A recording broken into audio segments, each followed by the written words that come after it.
Hey, Gundam Maniacs! Welcome to the Gundam Explained show. If you're watching right now, which could in the future could still be right now, couldn't it? Because this is a live show, but it depends on when you're watching it. Right. If But you're you keep watching listening. now, whether it's then or now, it could be also then that we're talking to you now. Right. And because if you're listening right now, it could be live, but it also could be the podcast version, which is on Spotify, Apple Music, and all that. I think Google closed down their podcast thing, Oh, but R.I.P. they're using YouTube Music. So, but no, yeah, welcome to the Gundam Explained show. Not only is it me, but it's also Steven, which is Hey. a human. So happy you're here. Yeah, hey, I'm happy to not be an AI. It is March 7th, Or proof of are life. we? No, but really cool episode yesterday on Steven's channel. We haven't checked it out. He actually goes into details of an event coming up. I'm going to share that here in a second, but just some minor details. But if you want the full thing of what Steven and I are going to be up to with some other Gundam influencers, make sure you check out his show.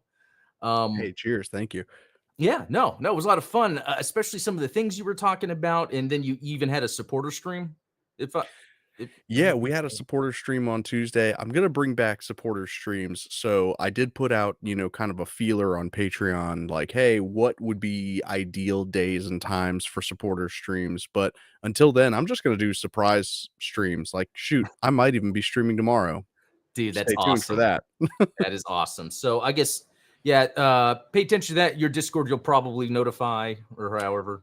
Yeah, I'll let supporters know. And, it's usually just going to be like sort of behind the scenes content with the stuff that I'm doing in between these shows and like actually working on some of the little toys and gadgets that I like to show off in the fully edited videos. But I know it's crazy when we do your show and all of the things that you talk about you're working on. So this is like another way for those that are interested to get more insight into that. yeah. Plus you get free files, right? Like, you Oh get yeah, a that's free always STL every month for 3D printing if you're into that. So no, that is definitely cool. One thing here, it's really cool. It is raining like crazy here in Texas. I'm just so glad I can look out my window and see that channel I made that goes right under the grass. So all the water is just going out to the right. That's street. how you know you've become a dad when you hit the Home Depot and you dig out like a little trench that you can. Oh man, when I installed the French drains because I was getting flooding in my garage, it was like Such a I get it now. satisfying Yeah, feeling. it's Yeah. It's awesome. It's like I was connecting that Gunpla building with dad ing. Um okay, another thing in the chat, I actually put up a poll. So, Stephen, thanks for that inspiration. And I made it really simple just because it's something I think about when I like stand in the mirror brushing my teeth. I'm like, what are people more excited for? Hathaway 2 or Rec Room for Vengeance? So I threw that in there. We'll check it by the end of the yeah.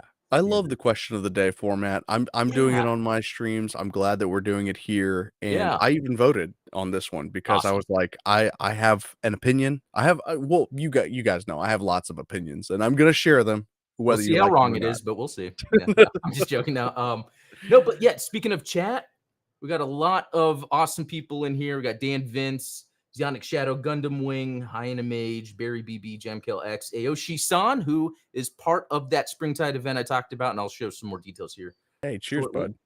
bud. Let's see. And Zionic is in that too. He was just notifying that. And then Johnny Tacoma, good to see you.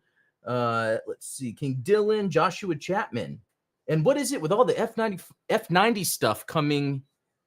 Stuff Gundam is coming out with. Sorry, I butchered that sentence. Well, yeah, it is interesting. Real quick, I think we could talk about that. Where it's like I made that joke on my short. Well, we Which was talked so about it. like it's so perfect. I Yeah, it love was like, that. why are they pushing F90? But I think what it is like, I mean, it looks cool, but I'm the type of Gundam fan that I really get into the lore and story of something I'm able to see in action, right? So Yeah, I don't know too much of F90. It looks cool, but it was yeah, like this. It's kind of like a platform, if you will, that yeah. Bandai is able to continually iterate on, where they come out with new versions, new armor packs, and something. And And there's the one hand where it's like that. It looks cool, but because there's not an anime associated with it, it just falls off my radar. What about you? Like, Yeah, I think that it's definitely more of the mecha driven. And you and I talked about this yesterday, where, Gundam fans kind of fall in one of three camps, right? They either are Gunpla fans, they are Gundam fans, or they are a yeah, mixture of both. yeah, And so shout out to G1 Scorponok, who's one of the users over on my Discord. He is a huge F90 guy. He has oh, he has the master grade F90. He has all of the packs. He tweets out every time he gets one of the new packs. Like he's all about the F90. And I hmm, think that you hit the nail on the head. It's like you and I kind of have a character driven attachment to the mecha that we consume, right? So like yeah, I love the Zeta Gundam because I love Camille as a character. yeah, And but I think that with F90 fans, and correct me if I'm wrong, chat. I'm always willing to eat crow on these things, but it does seem to me that F90 fans are like all about the mech itself of the F90 and the sort of modular packs that it comes with. yeah. And I got to admit, it's making me think I should get into it more because it has a really neat classic Gundam look for being more of a future UC thing, because like even that F91 takes it a bit further, looking a little more abstract compared to the Yeah. grounded Gundams. But that F90 has a cool look. I might look into it because those Mobile Suit Ensemble figures I would collect. Oh yeah. They actually have the same thing where you can get the F90 and it has all these packs for it. That's And I'm so like, "Oh, that's funny. pretty neat." So that's a good Yeah, question. my whole thing with F90 and F91 for that matter is I always go back to that meme from C-Lab 2021. Did you ever watch that cartoon on Adult Swim? I think I might have saw a couple episodes back in the day. Was it like a humorous, like underwater cartoon Yeah, so there science? was a cartoon back in, like, I guess the 70s, 80s called C-Lab 2020, and C-Lab Oh. 2021 was they were just overdubbing the dialogue from the Oh, cartoon. that's hilarious. Yeah, I love that kind of stuff. It's like the DBZ abridged type stuff. Okay, okay. And so there was one episode where they were discussing, "Hey, would you replace your body? Would you put your brain in a robot body?" And it's like, "But you can have the strength of 10 gorillas, but you can only be 5 feet tall." And it's like, "Why so short?" And so one of the characters just keeps saying like, "Why so short?" Dude, I need to That's how I watch. feel about F90 is I'm like, I love the Gundam designs. I love Seabook. I love Yeah. F91. Like everything about F90, F91 is awesome. This sounds like a But retcon, why by the so way. short? It sounds like you're retconning your own origin story. Yeah, it does. Yeah. But I that I think that might be at the heart of it. Is I'm like, I hate late UC because everything's so small. Why is it small? but you know what? I think there's kind of an underlying thing where it is a little disjointed because F91 doesn't really directly relate to that greater sort of Char Amuro legacy. So, Yeah. but that's a great question. Another good question. Do we know if we are getting another anime, Iron Blooded Orphans 2, etc.? There are many possibilities they could redo the origin UC story. So, one thing for sure is I know we're getting that Requiem for Vengeance. Check the that question I put up in Yeah. the chat. Like Hathaway 2 is the movie that might be coming out this year. I don't know, maybe next year. And then Requiem for Vengeance is the show. But if we are talking proper anime, that is a good question. Like, Witch from Mercury basically was the last kind of that proper series thing. Yeah. I don't think we would get one this year just because it seems a little stacked already. Yeah, and it's so funny. We were talking about this yesterday. Is it's like all of the sort of Johnny come lately announcements when it comes to Gundam media, where it's like, we get an announcement about Seed Freedom coming out in the US on March 31st, and we get the announcement on March 5th. Oh Like, yeah. so we might get Hathaway this year, and it might be announced like Yeah. Hathaway might air in August, and we're gonna get the announcement July 29th. Yeah. It's I wonder how the relationship is with Netflix, because there's other Gundam things going on where they're seeing very true. Hathaway 2 as an event sort of thing, like the first one. And I don't know if it's because I really only use Netflix for very little, but a lot of times Netflix is like, here, watch Hathaway. And it's like, I have 8 times. And Yeah. I mean, I don't know if they're pushing it because my algorithm is narrow, or in general, they kind of push that to action adventure watchers. Eh, I'm glad you brought that up because, like, so for me, I only use Netflix. Basically, my wife and I watch Love Is Blind, but Do you recommend that? Is that a good couples show? yeah, yeah, if you've got a special lady at home, watch Love Is Blind with her. It is quality bonding Oh, time, especially if okay. you've got your laptop and you're doing some editing on your YouTube video. That's Oh, okay. Well, there you go. but, Or have a ROG Ally in my hand and play there some. you go, or a Nintendo Switch, whatever the case may be. The, um, the funny thing is I came across and I shared this with you privately, Adam, is Netflix is hiring actively on Oh, yeah. LinkedIn. They're hiring game developers, not just like game porters or something. Like, they want people that are going to be actually creating video games. And so this is one of those things where it's like, I don't we can only speculate because we don't know the inner workings of what's going on at Netflix, but it's very interesting to me that, like you said, you mentioned that they're pushing Hathaway pretty hard on Netflix, and we know that Netflix is hiring video game devs, as if Netflix is going to start going into that idea of streaming video games. They're going to start going the what is it, the Google Stadia route, Yeah. perhaps, or Amazon Luna. Is that the Yeah, that's the other one. And it's very interesting because, Stadia didn't work only because Google said it's so expensive to make games. And that's the issue, Sony and Microsoft are in. Yeah, Nintendo gets away with it because they've been able to kind of carve their own unique path, and really have strong tenets of game design that they stick with. Um, exactly. Netflix is interesting because, like, if you use like their game stuff, like on a mobile phone, it will just have you download a Netflix version of that app.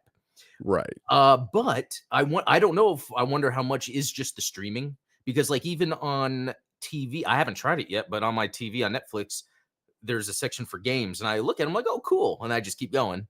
Yeah. But I wonder if how that works. Like, I think that that is definitely something that they're looking to expand, and it's promising to me that they are expanding it in such a way that they are hiring dedicated devs. They're not just looking to port existing games yeah, into Netflix. They're like, we want to make platform specific games for Netflix.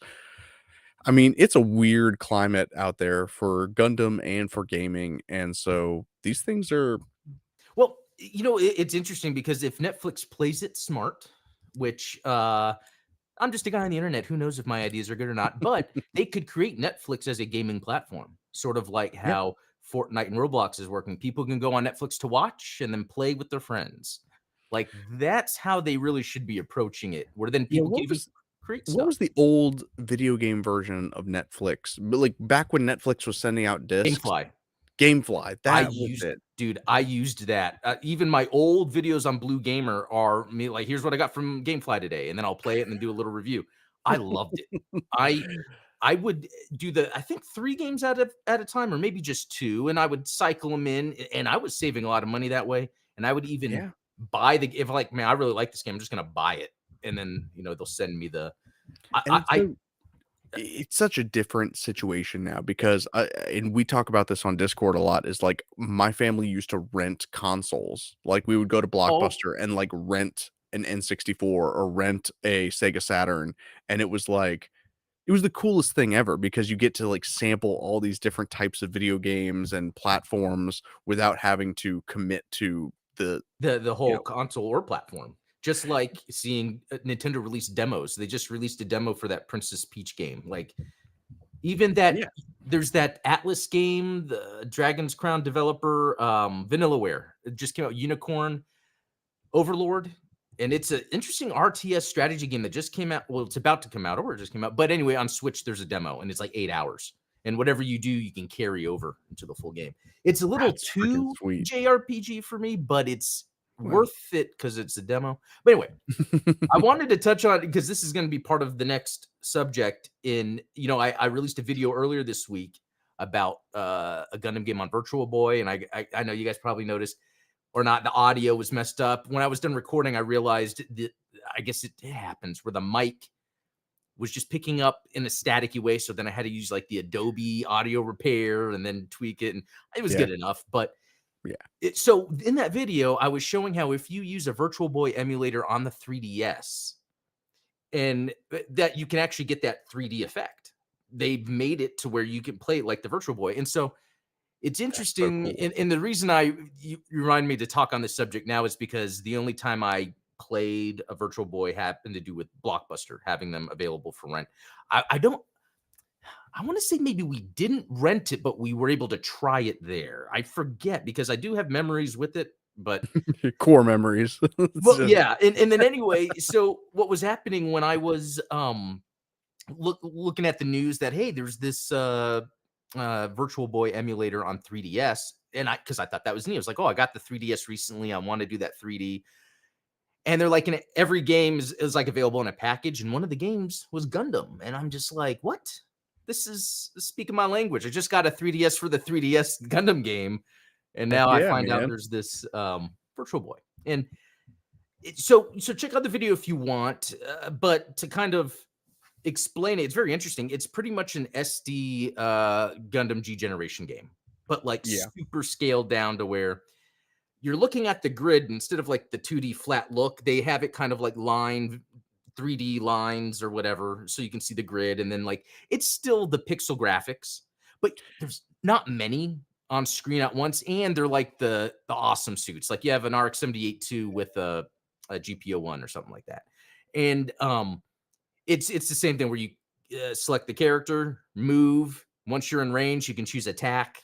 And then it goes into something that I would like to describe it as the Mario Tennis on Virtual Boy, because it's that depth where you have someone like you see yourself near the screen, someone behind, and you actually use the triggers to move while shooting. It's that's very so cool, cumbersome. man. It's hard to land the hits. I think while that's a neat part of the game, it actually prolongs the game to be unnecessarily long. I might spend 5 minutes just sitting there, just trading shots with something until it dies. And but other than that, it's actually impressive. Well, and a lot of those games, it's like more about promoting the gimmick than it is about the gameplay itself. And we've talked about this like with the Nintendo Wii, where it was like there was like a whole collection of games that's like, let's try and use the nunchuck somehow and incorporate that into the gameplay. And I think it's best when those things tend to be more organic and it's like the game informs the mechanic as opposed to the mechanic being forced into the game. So, Yeah, it's almost like, hey, we just want to showcase a gimmick. There's no real practical gaming application, but here's the gimmick. And you're right. generally, Nintendo's always been good about incorporating the gameplay and the gimmick. And you can look back and see where it didn't work, like Virtual Boy. I think Wii U should have worked. It was ahead of its time because it was pretty much having that portable, dockable handheld in your house, which I So was remember. the Sega Yeah, Dreamcast. oh yeah, but when the Wii U was the main Nintendo system out at the time, I was in. I had younger kids then. I was using it all the time. I remember just during the day or at dinner or just hanging out. I remember the kitchen table, the kids are eating, and I'm sitting there playing Bayonetta 2 on the Wii U. It was good times. But yeah, anyway, check that out. I saw a question here. Are you going to see the Gundam Seed movie? Well, as soon as they release it. Yeah. Yeah, I mean, I think that we talked about this a little bit yesterday, but I think that Oh, that's both right. of Yeah. us are definitely going to watch it, but it's going to be on streaming or How and it, when? Yeah. yeah, how and when is the question. I'm definitely not going to New York to the premiere because, you know, Yeah, yeah, and I was yeah, check out Steve's show again for that. We went into detail, but basically, if I had enough advance notice and could plan like a trip with the family around it, I might have done it, but a little too exactly. soon. Yeah. Okay. Something else I want to do real quick before I move on to the next topic. Yeah, I'm using the Zionic Shadows Twitter, but he's just Hey, posting that, starting March 13th next week. We're doing this Gundam Springtide celebrations with a bunch of Gundam influencers, and actually it kicks off on Steven's channel on his show, which is pretty awesome, March 13th. yeah. And Vampy Bitme is going to be on there too. She's a big Gundam influencer cosplayer. So it'd be cool to get her perspective as we just talk history of Gundam pretty much. And then actually on Gundam Explained the following day, we'll continue. We'll talk gaming. And then for the next couple days after that are going to be some live streamed GBO2 tournaments between creators and players out there. If you're interested, follow the Zionic Shadow, follow Aoshi-san on Twitter. He's even in the chat, or was earlier. So Yeah. yeah, it's gonna be fun. And, Gonna be yeah, fun. Red Wolf Vion's gonna be shoutcasting Yep. the GBO2 events on Friday and Saturday, so that'll be cool. What's cool is, like, if you wanna watch sort of the commentary version, then you can watch Red Wolf Vion. If you are committed to just watching how well or how poorly, in some people's cases, the influencer of your choice is playing, then you can follow on their stream because I think most people are going to be streaming on their own channels as well as Yeah, broadcasting that's true. to Vion's channel. So, I mean, it's just it's such a cool event to be a part of, and I'm really excited for it. I've got some special stuff in store for you guys. Ooh. So, Yeah, I like doing stuff like this because again, I think it kind of pushes more of the fan side of a Gundam celebration. Because I think I was talking yesterday on your show. There's the Star Wars celebration that's put on by Disney, or Lucasfilm, mhm. but there's not really Bandai does go to events and then have like a Gundam pop up base, but something that more celebrates the Gundam lore, everything. Yeah, So yeah. Yeah, that's right. It is soon. So yeah, soon. I got a lot of everyone work that's before then. watching, follow everyone on Twitter for that. That'll be a lot of fun. Mhm. Um, okay, a couple things to show off. So, I had that video that went up yesterday of the thanks to Zionic Shadow Sieg New York. It's of that rising freedom, and I got to say, for a guy that complains a lot about things about outside UC, this is a really cool Gunpla. I almost feel like this is better representative of, I think, the more general Gunpla sort of culture. It's got all the kind of craziness going on here, Yeah, the and accoutrement. yeah, and when I was talking about the articulation, they do some interesting things to make it more like to allow it to give it the superhero poses which Seed is known for. And I think that's kind of where that's a I think cross it section of Gundam popularity. Yeah, I think it's very telling that if you were to plug into AI, like image generators like Dolly or whatever, um, if you just ask for an image of a Gundam, typically you get like a seed looking Yeah, Gundam. And as much as I'm a UC elitist, yeah, you know, I through and get you. through, I but get you. like, Yeah. man, even I gotta admit, Yeah, there's a lot about it where it's almost like, wow, there's a lot of things going on with this, and I talked about it in the video with this Gunpla. That's the type of engineering I'd like to see, done with others. Although I'm starting to appreciate that sort of surprise when you buy like a model kit, either a non-mainstream one, a mainstream one, a P Bandai, where sometimes the engineering is completely different, and yeah. it makes it a little fun.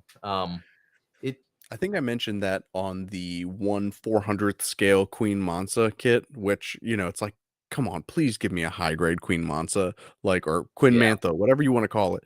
yeah. Point is, the 1/400th scale kit has like a very weird way of assembling the arms where it's like you're assembling them sideways.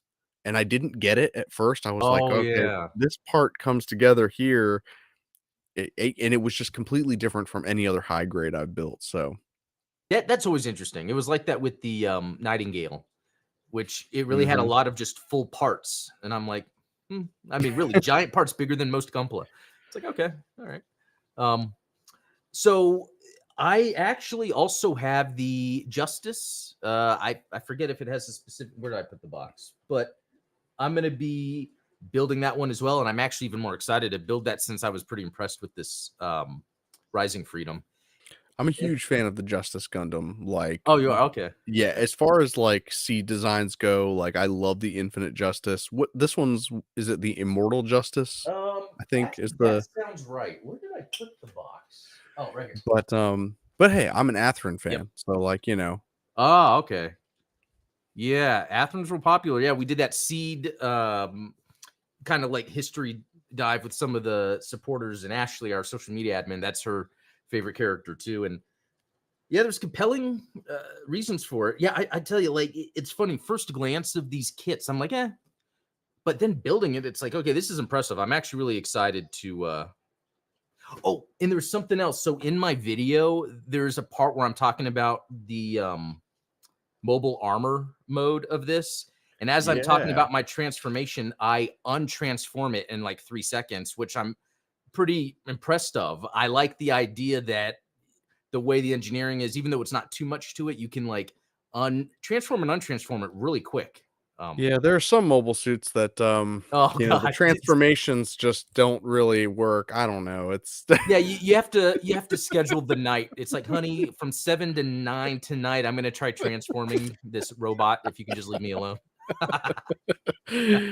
Oh my gosh. Yeah, it I mean, you get that from Gundam wingsuits as well, right? Like Yeah, the they're Wing much easier. Zero and the Epion, they're very quick, easy transformations. The Epion just like folds its legs Yep. back and the wing just kind of turns around. But yeah, I mean, it's very sad to me that there's a lot of transformables that just don't work out of the box. And I think that's why I think stuff like Seed is kind of that pinnacle of Gunpla because they got to the point, okay, let's engineer this all crazy superhero like, but let's also make it where the transforming is easy. I think I think that works, you know. It does. I think Yeah. that works. It's really cool. Um, okay, another thing I just picked up. Let's see. Hold on. The Justice's third antenna is huge. It's my only gripe about it. Okay, that'll be interesting to check out.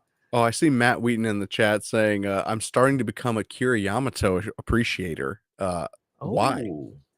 Yeah, can you elaborate on that? Yeah, I'd like some background on that because, like, I love Shin, I love Atherin. Yes. Oh, I love Shin. Yeah, Shin is what really made me go, "Oh, this is a cool series one," Destiny came out, but Yeah, yeah, Kira, the thing with Kira and on one hand, I can't knock it for this. Let me know what you think about this. Kira is almost like a blank character that a younger person, or not younger, I don't want to say that, but that someone could put themselves in, like how Master Chief is sort of this, you don't exactly. see him, but Kira, he has emotions, but it's very like baseline, like, yeah, I am curious about my friendship with this person or that, you I know? mean, it's the same thing that you get with Mikazuki from IBO. It's the same thing that you get with Ah, Hero from Wing. It's the same thing that you get with Link from Legend of Zelda. It's that's a like, that's a good call. Yeah. you get these sort of blank slate characters.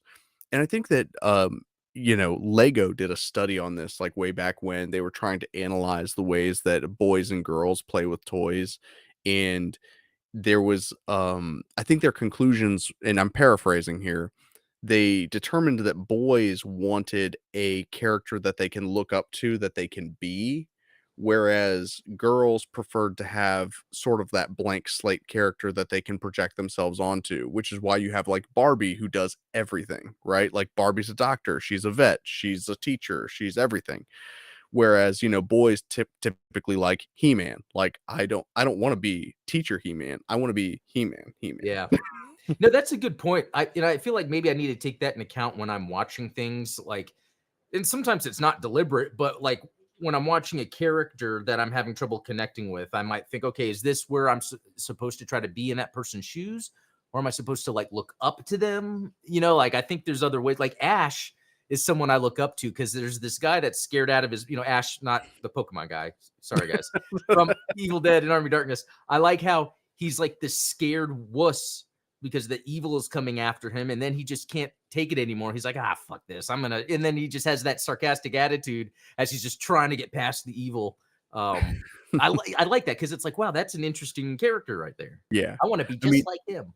if Ash were like a D&D character, he would be like high in charisma, high in strength, but like low intelligence and like low dexterity, Yeah. He Yep. And he would have some sort of, and I don't know what stat this would be for, but how he talks to people, where like he could have Oh, one, yeah. the one-liners can kind of be some sort of buff. I love that Exactly. stuff. Yeah, and it reminded me like there's this Terminator game that came out. I want to say it was 360 era, right at the end of the 360 era. It was a really good Terminator game where you were Arnold, and it was like a Oh. different story, and you were running around as a Terminator, but it had a one-liner button.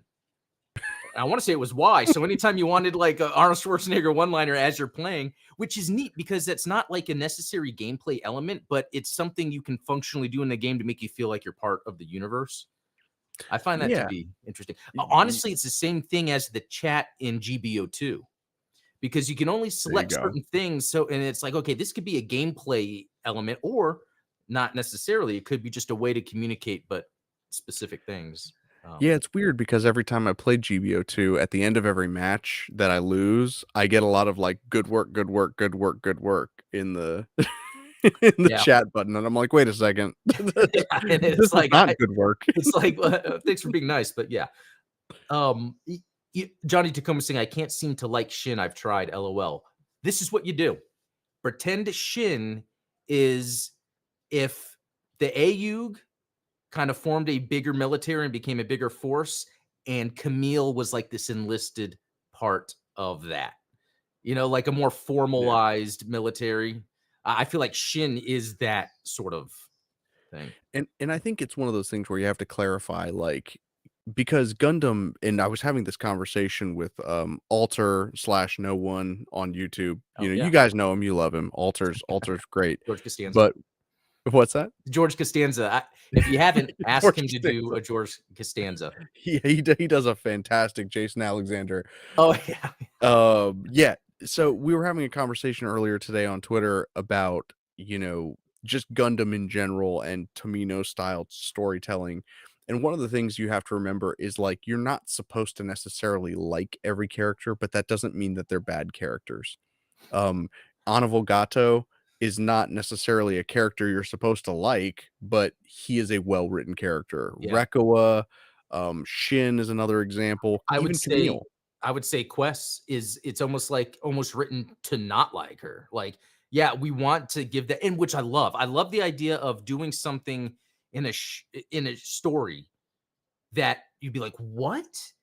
But Yeah, the audience saying what is on behalf of the world and the characters. yeah. And what does that mean? And I think if you're not invested, it's easy to be like, "Ah, that's annoying." And I think I was like that at first in Shark's Counterattack. I Mhm. sometimes, talk down to Shark's Counterattack, but I think Quest was a big part of that. It kinda took me a while to realize the intention was to have a character written that you didn't like, and it kind of propelled these characters in these situations. Yeah, and I mean, credit to George R. R. Martin because he's done that really well with characters like Joffrey and Ramsay that, like, in Game of Thrones, those are characters that, like, they're despicable people. You're not supposed to like them, but man, are they portrayed fantastically. And, for better or worse, we can probably all identify someone like that in our lives that if they had that kind of power, they would be that type of evil, Mm, malevolent bastard. And it's the same thing with Tomino Gundam characters, is it's like they're all human beings. There's no good guys or bad guys. It's like there's human beings that are constantly kind of at war with their own emotions. It's just what makes this franchise so beautiful. yeah, no, it does. I love because you can love the characters that are supposed to be the antagonist, but you're not looking at him as a bad guy. You can look at them, oh, that's really the antagonist, but great character. Um, yeah, it's great. Let's see. So yeah, King Dylan Shin does have that bloodlust though. Yeah, and that's the thing. I True. feel like what it happened to Camille. It was that injustice bug I talk about when you see Yeah. injustice and then you're a nice person, but then like your friends are effed with, and then you get so angry, you know? Yeah, and I think that Camille had the benefit of being before, like, political correctness, and I know, Adam, you disagree with me about, like, Camille being portrayed as a neurodivergent character, but I feel like Camille is a character that clearly doesn't think the same way Yeah, as everyone else does. I think that in the 2010s when well, I think it was what 2007 when Gundam Seed Destiny came out. Correct me if I'm I don't wrong. remember. It was Yeah, somewhere around sometime then. there. Yeah. But yeah, Shin didn't have that as like a crutch to fall back on. So like Shin came off more sociopathic than Camille did because it was like, "Oh, you know, Camille has this, mental condition that he's working through, whereas Shin is just a crazy person." Yeah, and that's a good point because I don't know. We might have to. Man, my cat is trying to get my attention. We might have to revisit this concept again because I don't even know exactly where I stand. Because you have the him having autism, but it's like, is that an excuse for the story just within the world? But it's not really the excuse of the writer. Just because I feel like Yeah. in life we come across people where we have trouble navigating the world. I would even think more in the future, like we see now, there's more people that say, "Yeah, I am neurodivergent." Yeah, but no, it's because society has caused these like all these like narrow passages you have to make your way through that don't seem to make sense. So that's almost like Gundam is ahead of its time portraying someone like Camille the way they are. Yeah, because I find that very interesting. Um, Yeah, let's pencil this in. I wanna do, yeah. like, a Camille and Shin, like, deep dive with you Oh, where we can yeah. let's do a full edited video where we Okay. compare all of Camille and Shin's kind of idiosyncrasies and things, and we can get Yeah. real deep into it. I think that would be cool to do because after that, the one thing that I really like when I think about Seed Destiny is all the Zeta like references. It's pretty much like a Zeta, but then I would like to also distill Zeta down to be like, what show, what series has ever had a sequel where the world was flipped on its head, Yeah. but still calling out reality? Like, who are the bad guys? Who are the good? Like, for that to be the sequel of Gundam is amazing. How often do stories do that? You know, like, what if George Lucas made Empire Strikes Back more where the rebels seem like terrorists? Yeah, You that know, would've been crazy. yeah, in yeah, and that's what I think Star Wars is missing. Although I think we've had that conversation a lot. We're gonna keep having it until someone listens to us. Oh yeah, and then Talos bringing up the story with Shin's story at the beginning, I guess, which again, that would be something similar with Camille, the Yeah, tragedy they had to go through when it came to family. So, definitely. um, all right. And then another thing I grabbed this week, and I'm gonna do a full video on it, and it's this Cold Districts type GM. Now, My it might not favorite GM. okay. I hear Yeah. that a lot. And it might not seem like much because it's just a GM, but when I started messing around with its articulation, I realized it's doing amazing things like with the arm articulation, it's not a typical joint. It's actually the armor itself. Oh, I'm not showing it. It bends in on itself. I know that's hard to. I'm not good with this, but anyway, the armor. It's the armor is the joint. So when you're moving it, it's like bending into itself instead of just a joint there. And It's I kinda think like that's a real grade in that regard, where, like, oh some of yeah, the real grade kits have that kind of folding in on themselves. I that's also it. noticed this, on of course, hey, dad mode here. Oh, Um, my daughter has some of those, like, little Bluey toys, and one of the things I've noticed about the Bluey toys is the way that they designed the sort of hinge where they sit down, and I'll have to show this on stream sometime. yeah. They have, like, belly fur, right? So it's like Bluey the dog is mostly blue, and then she has, like, white belly fur, and the hip joint where her legs come up is actually part of the stomach, and so the stomach fur kind of folds into itself, and so Oh, it's like this seamless transition, and we were talking about this yesterday, like, the articulation of action figures, they sometimes they do a very good job of hiding, like, yeah. where the bends are happening and where the articulation is, and I have to say that the Bluey toys, absolutely incredible. That tells you Bandai, take note. no, that tells you they're being designed for an adult collector, right? Because what Right, I'm gonna replace all of this stuff with Bluey and Bandit and I mean, is a kid gonna go up to the parent and be, "Mommy, I can see the articulation. I can see the" it's made for an adult, I'm pretty sure. it's gotta Um, be, yeah. that's neat though. I love that stuff. And I wanna call out Talos Mobius here saying, "We need to start calling the Cold District's GM its actual name, the GM Type D." Thank you. I need to remember that. I like but it's that interesting thing where 0080, right? Introduced, Yeah. some yeah, and that's it. Introduced the like modernized versions of everything, but then later went back and said, "Oh no, these are different types." So Right. that's where that comes from, which I find very interesting.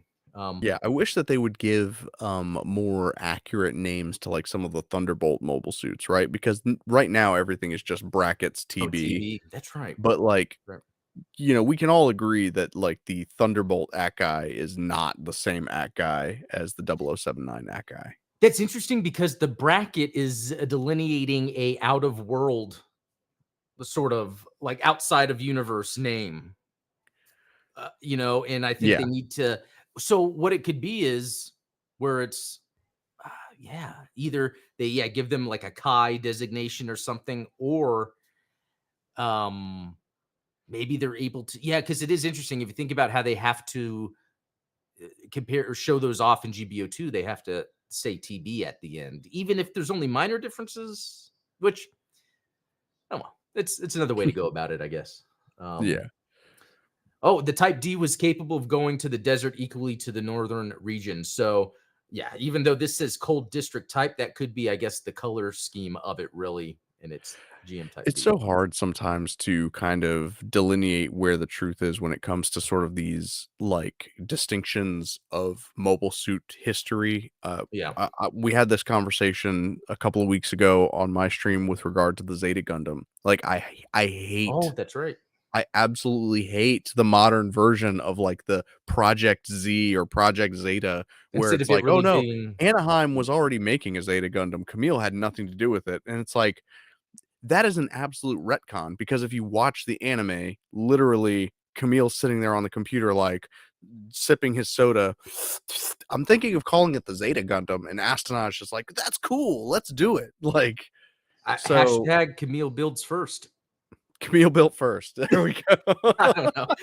I So, don't know. and of course, like, you get so many of these bits of lore from random places. I mean, like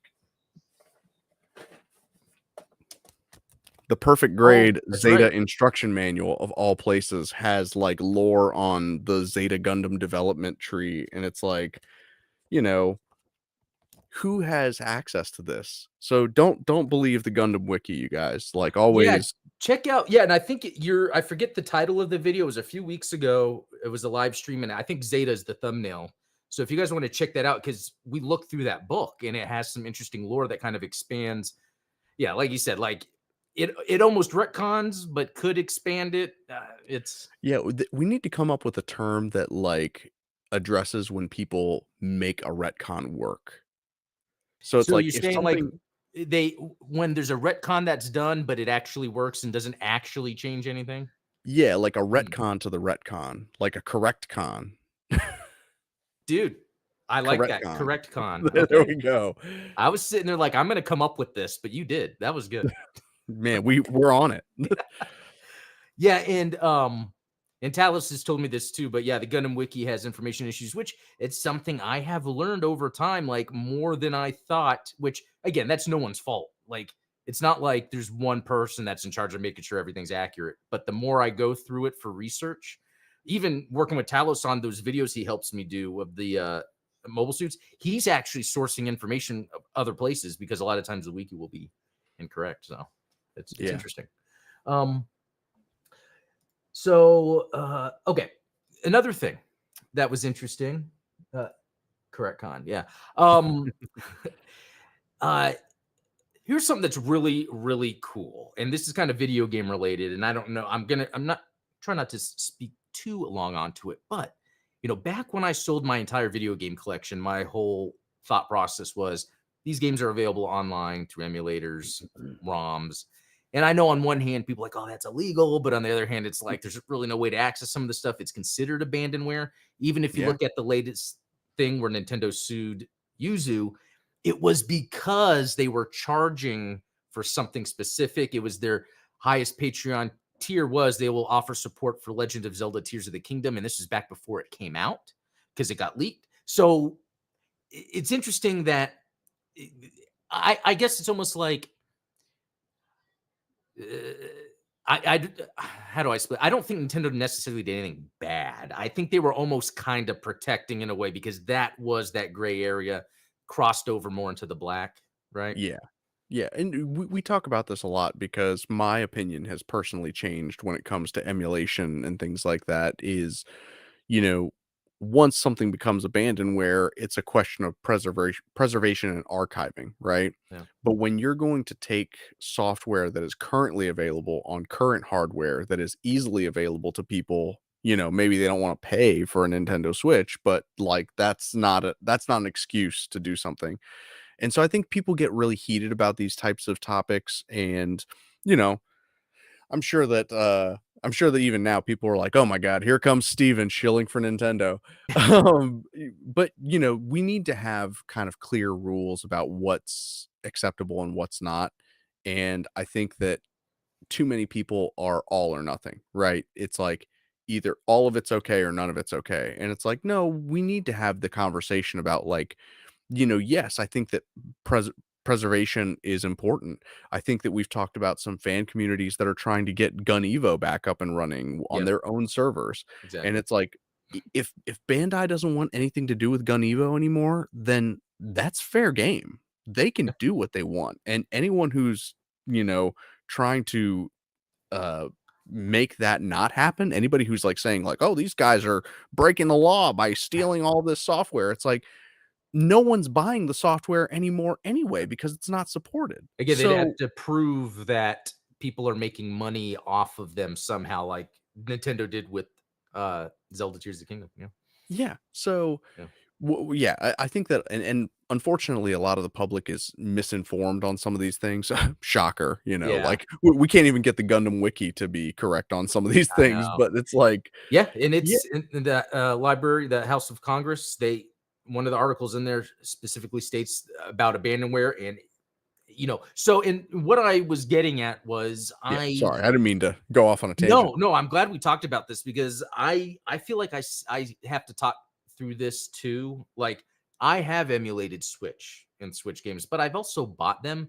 Another example I was going to talk about here is so I own the Castlevania Advanced Collection because I love Castlevania and the Game Boy Advance games are great. And recently I played through and beat 2 of the DS games. But those aren't available anywhere. So I had to emulate them. Yeah. But then another thing I did was even though I own the Game Boy Advance Castlevania games, I decided to play them through my emulator. So what it is my brother-in-law a while back helped me set this up. He like built me a RetroPie with all emulators and games on it. Awesome. I've been able to take that and like copy it. So I made a copy on my ROG Ally, and then I found this program called it's called Sync Thing. One word, Sync Thing. And I think I talked to you about this a little bit. Basically, Yeah. what I can do is uh with Sync Thing, the UI is in the browser and I'm selecting my emulator folder that has all the emulators, the ROMs, everything, and I have it syncing between my computer and my ROG Ally. So any emulator or ROM I play, it's going to save that like state. So if I go on my other device, I can resume my emulators. It also has this. There's this website called Retro Achievements, and it's really awesome. Where all old school games Wow. people went through and added achievements. So That's sweet. and I'm the type I like achievements for games I really like because it gives me that extra thing, challenge, to have fun with. So, Yeah. and because I've already beaten these games, I like that added achievement. So I can track achievements, multiple devices. If I download a ROM or an emulator somewhere, I have it in the folder that it will then sync across. So then I can have it to where my entire emulation library is synced on any device I would want to access it, which I think is awesome. I'm That's using the pretty front sweet. end called RetroBat. It uses like the emulation station back end retro. It's so many layers. There's RetroArt, emulation station, and RetroBat. And yeah, I got to say, I love this concept because it's the idea of being able to take my games anywhere. Yeah.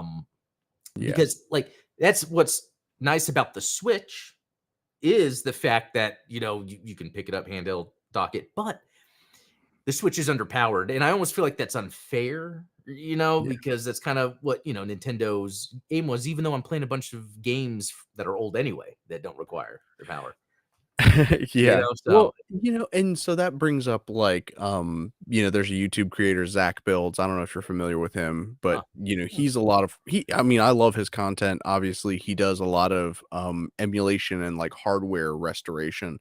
And so he's like built upscaled N64s and PS2s, and oh, he yeah. actually even made like a Switch Pro. And so it's one of those things where it's like, okay, so then where does that fall legally, morally to people? Because, he took a switch, took it apart, overclocked the Yeah. GPU, whatever. I don't understand the Yeah, because it's hardware lingo.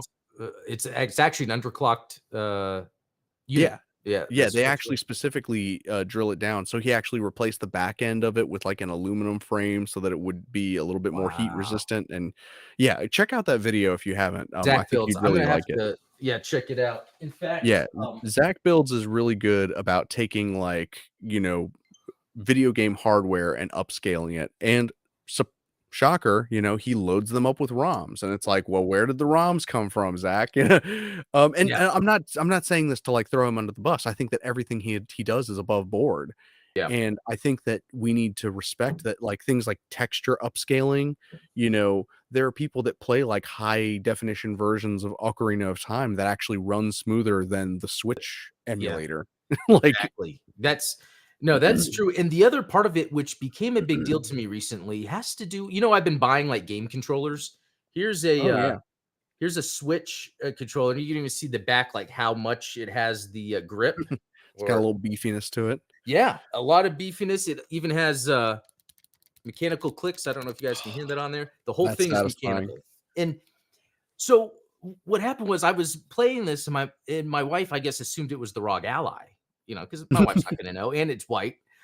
And I was like, "No, this is the Switch with new controllers." And it made me think, you know what? If I had the chance to, or it was possible, I would swap this out, and put it on the ROG Ally, because I did a lot of research before I bought this. This was actually from China, this controller here. It is one of the best controllers, and it's like I like that I can then get my custom, I can get a really high-end nice controller that works really well, because that's the new thing Yeah. nowadays. But to be able to then choose what controller you're using with a portable, because it's one thing to get a portable that has kind of the power, the features you need, but does a Mhm. controller work? Luckily, the ROG Ally controller is good, but I think nowadays there's more pro controllers that could be used, especially this Oh, thing. yeah. It's amazing. I'm glad you mentioned that because I actually have a frame that I have on my PS Vita that it actually has, like, R2 and L2 Yeah, triggers, and it yeah. taps the back of the screen where We must have got the same one. Do you still have yours and everything? Oh, yeah. Oh, sweet. Yeah, we must have had the same one, because I bought, yeah, that same thing for my Vita, because I tell you, it's weird, and it was like that with the Switch. For me, it's impossible to play games the way I want with a small grip. I need Yeah. a bigger grip, and this, because I've been playing, that Link's Awakening remake, and having this, it's so much more comfortable to sit back and How play it. far have you gotten in that, by the way? I'm actually lost. So you remember I was telling you I got to the guy where you can build your own dungeon? Yeah. Yeah. And then, after that, I'm traveling around, and it's like I don't know where to go, and I kinda don't wanna look it up, like, because it really makes me feel like when I was playing it on the Game Boy, and I felt like I was just wandering around all the time, and it feels great. I'm surprised I don't remember, like, there's some little things I remembered, and I couldn't get there yet, and I'm like, "Okay, what Yeah. do I get again?" Because yeah, the last time I played it, actually, last time I played it was the Game Boy Color re-release. But yeah, I originally played it back on the Game Boy, and that was, yeah, my first Zelda game, and that was like, oh my god, what is this game? Yeah, that, and then A Link to the Past. Like at the time, playing that stuff, it's like amazing. Those are very, like and I think that we're slowly getting back to that sense of exploration. You talk about it a lot in terms of, Yeah, like, what Gundam games are missing. Like, Gundam games are missing that sense of free form in exploration that that world, like really being like you're in that world. Yeah. Um, yeah, that's interesting stuff. I can't wait to see. But anyway, the point with that though is I think it's really cool. There's a way you can sync your ROMs, your emulators, your saves, because if you don't have your Sega Genesis cartridges anymore, you might not have your saves. But this is kind of a way that you can like almost maintain a library of not only games but like saved games. Like, oh, Yeah. I like I wish I had all my old Castlevania saves because I would go back and revisit the world I've already beat with all the stuff so I can get all the other things or do whatever. Yeah, definitely. Um, I remember this was years ago when the Xbox 360 came out, there was a memory card attachment because, like, obviously the Xbox, you couldn't transfer memory from an Xbox memory card to an Xbox 360. So I actually bought this, like, dongle that plugs into the Xbox that has a USB, like, just a thumb yeah, drive, so that you could copy your saves from the Xbox and port them over to the Xbox 360 so that you could play, which, I mean, it's so amazing when you think about, like, wow, I had to have a specialized piece of hardware to do this, 15 yeah. years ago, I still have and that. now there's just cloud services that you can, Yeah, like, exactly. Everything sync. is cloud, which seems good, but then we're starting to realize that's bad because it's like that. That's why, like, I have a hard drive of just Gundam of my Gundam Blu-rays. It's like Yeah. okay, so we're getting near the end of the show. What I wanted to look at real quick was that poll Oh, in the yeah. chat. So, like, which are you more excited for, Hathaway 2 or Requiem for Vengeance? And Hathaway 2 won with 67%. A pretty And commanding lead. I think that makes sense. Like, I feel like this is because I want to say Requiem for Vengeance, but it's really Hathaway 2. Requiem for Vengeance because it's new, Unreal Engine 5, more of a Western approach to the storytelling. But Hathaway 2 is a sequel to like Hathaway being like, in my opinion, when it comes to an anime, that's like a high-end, well done anime. Yeah. Coming from a Westerner. Um, so and then what about And you? Would you pick that too? so I actually picked Requiem for Vengeance, Oh, again, for the reasons that you mentioned, like, I yeah. love the novel approach to it, I love that it's set during the One-Year War, but, I can empathize with the choice Yeah. to want to be more excited for Hathaway too, because, I mean, say what you will about him as a character, or if you don't like the story from the manga or whatever, it's like the the movie Hathaway, like, on Netflix was It fantastic. It was. was beautifully animated, and, we've talked about it in the past, but, like, some of the minor details and stuff like that that were included in it, I think are very reminiscent of, like, Tomino. 0079 Yeah, Gundam, like, that Tomolo level of Tomino led world Gundam. building. Yeah, Yeah, where you would feel like that wouldn't be there anymore. It's really right. neat how Sunrise and Bandai is like, we need to for UC, we need to hold on to that essence. So, Yeah. well, cool. Well, that's it for today's episode. That was a good time. Thanks for everyone in the chat. Thanks for everyone that voted on the poll. And, just to remind everyone again, next week starts that Gundam Springtide celebration on Steven's channel. Link to Midnight Hatter in the description below so you can join. It's going to be a lot of fun. Cheers, yeah. I'm Yeah. excited about it. I think Yeah. we're gonna have some fun. Oh, yeah, we are. So until next week, everyone. Yeah, thanks for watching, and we'll talk later.